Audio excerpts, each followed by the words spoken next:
Buenos días. Voy a explicar el segundo periodo de la época colonial, auge del orden colonial, mitas y obrajes.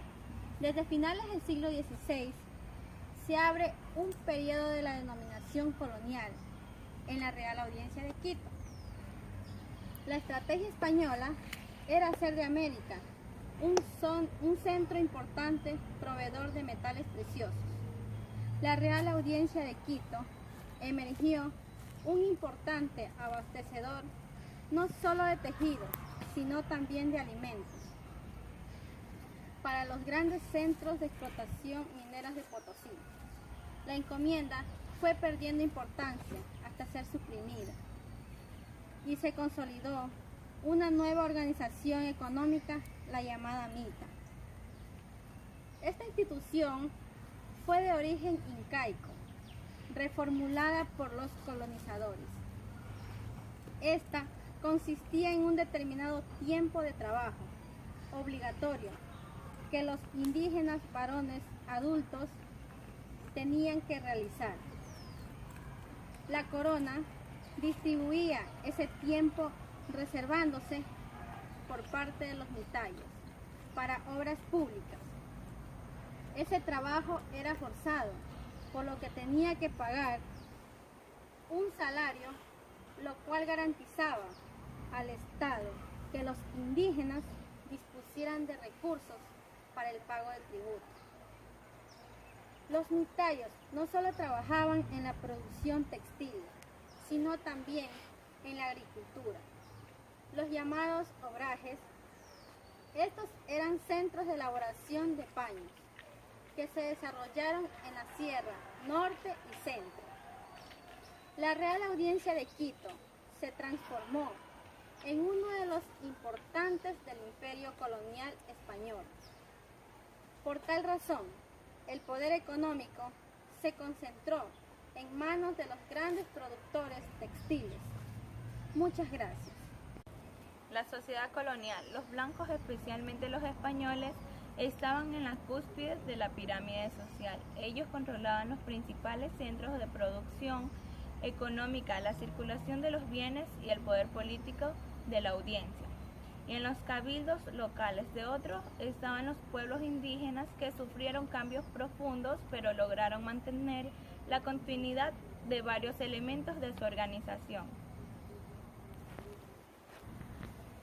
Sería un error pensar que la diferenciación entre la República de los Blancos y la República de los Indios era una barrera de incomunicación, puesto que ambos estaban estrechamente imbricados por relaciones de interdependencia y dominación. Los indígenas aprendieron ciertas técnicas agrícolas, el cultivo de plantas y domesticación de animales, venidos del viejo continente. El quichua comenzó a ser difundido por los incas. Las formas religiosas y la cultura fueron más efectivos para la continuidad aborigen. Estado, Iglesia y cultura. El Estado fue decisivo.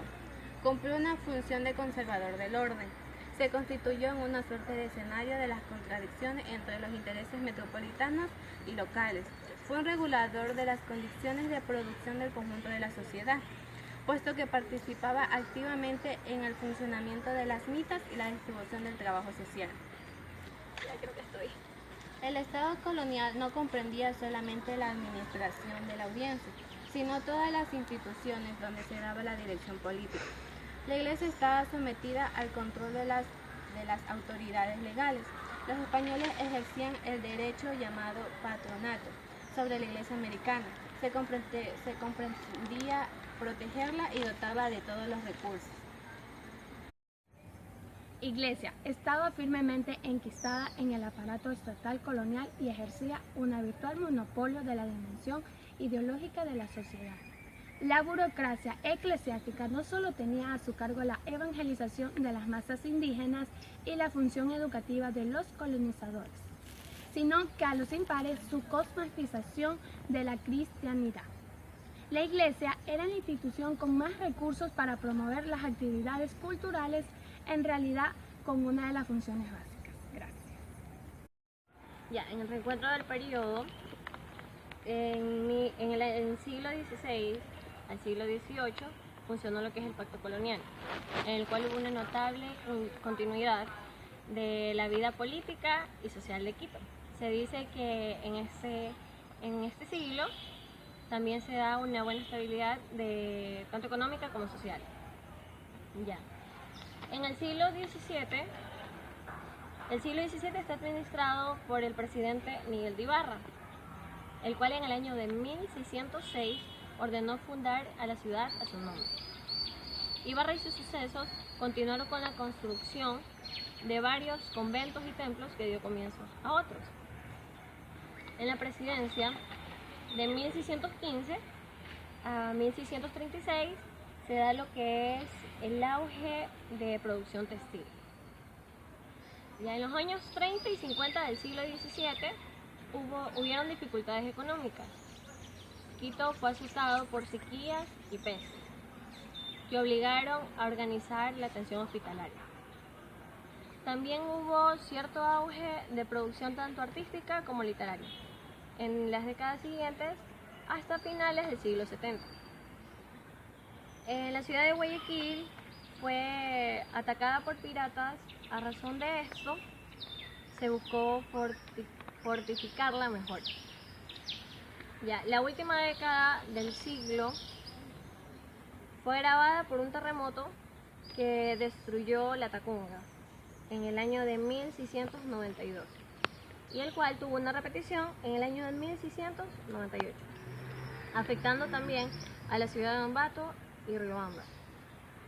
En estos, a pesar de las dificultades, las actividades productivas y comerciales aún eran grandes. En 1681 existían ya 200 obrajes que cubrían casi 30.000 trabajadores.